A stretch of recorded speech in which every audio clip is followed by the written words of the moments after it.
Selamat pagi, perkenalkan nama saya Nasyara Matania Syarubi dan hari ini kita akan membedah sesuatu yang kita gunakan setiap detik namun jarang kita pertanyakan keamanannya, yaitu media sosial. Tahukah Anda, berdasarkan data We Are Social pada bulan Januari 2024, dari 8 miliar populasi manusia, terdapat 66%-nya adalah yang sering sekali menggunakan internet. Tentunya setelah 2 tahun data tersebut, populasi menggunakan internet pasti bertambah. Kita hidup di dunia yang sangat terkoneksi atau disebut dengan the connected world. Namun, teknologi komunikasi modern ini adalah pedang bermata dua. Di satu sisi, ia menawarkan konektivitas tanpa batas, tapi di sisi lain, ia membawa konsekuensi yang bisa sangat merugikan bagi privasi kita. Mari kita telusuri sisi gelap dari kemudahan digital ini. Dalam komunikasi interpersonal, kita mengenal Computer Mediated Communication atau sering disebut dengan CMC. Berbeda dengan tatap muka, face-to-face, yang bersifat sinkron dan kaya akan isyarat sosial.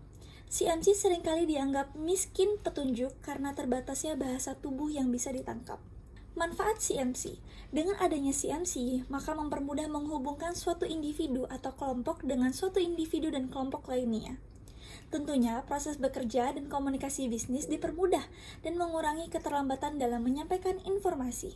Dengan teknologi juga memfasilitasi kita untuk meraih informasi di luar dari media manapun dengan mudah dan cepat.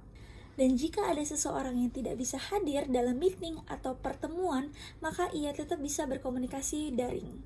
Namun, CMC terdapat tantangannya juga. Terkadang dapat mengurangi kejelasan dalam pesan yang disampaikan dan dapat menimbulkan kekhawatiran, yaitu kesalahpahaman seperti terdapat jumlah informasi yang tidak sesuai. Karena keterbatasan ini, pengguna media sosial sering terjebak dalam idealis virtual identity hypothesis. Kita cenderung hanya menampilkan versi terbaik atau ideal dari diri kita yang sebenarnya mungkin tidak mencerminkan kepribadian asli kita. Fasad inilah yang seringkali membuat kita lengah terhadap data apa saja sih yang sebenarnya kita bagikan ke publik. Berdasarkan materi akademik, terdapat daftar pelanggaran etika yang rutin dilakukan oleh penyedia layanan jejaring sosial. Pertama, penyalahgunaan data pihak ketiga untuk komersial atau pengawasan. Kedua, penggunaan teknologi facial recognition tanpa izin eksplisit. Ketiga, penggunaan cookies atau perangkat lunak pelacak yang memantau aktivitas kita bahkan setelah kita keluar dari situs tersebut tetap bisa dilacak. Ada juga fitur lokasi sering disalahgunakan untuk penguntitan atau stalking, pemantauan pergerakan fisik secara ilegal. Ini bukan sekedar teori, ini adalah praktik yang terjadi di balik layar aplikasi yang kita klik setiap hari. Mari kita lihat contoh kasus nyata yang paling mengguncang dunia. Skandal Cambridge Analytica pada tahun 2018. Dalam kasus ini, data pribadi jutaan pengguna Facebook diambil tanpa izin melalui aplikasi kuis kepribadian pihak ketiga. Data tersebut kemudian ditambang untuk memetakan profil psikologis pemilih dalam pemilu. Masalah utamanya adalah kontrol privasi automatic opt-in.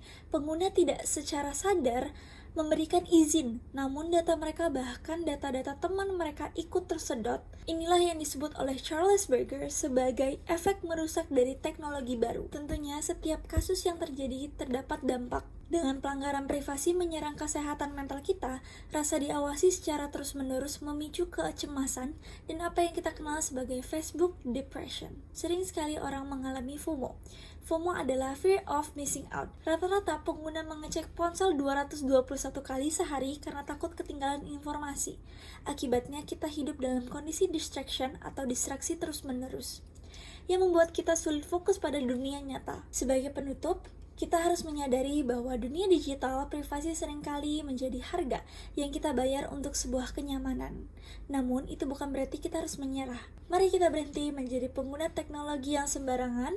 Mulailah dengan memeriksa pengaturan privasi Anda, batasi aplikasi pihak ketiga, dan yang terpenting sadarilah bahwa social capital norma, kepercayaan, dan koneksi kita jauh lebih berharga daripada jumlah like di profil ideal kita. Demikian presentasi saya. Mari kita gunakan teknologi untuk menghubungkan, bukan untuk saling mengintai. Terima kasih.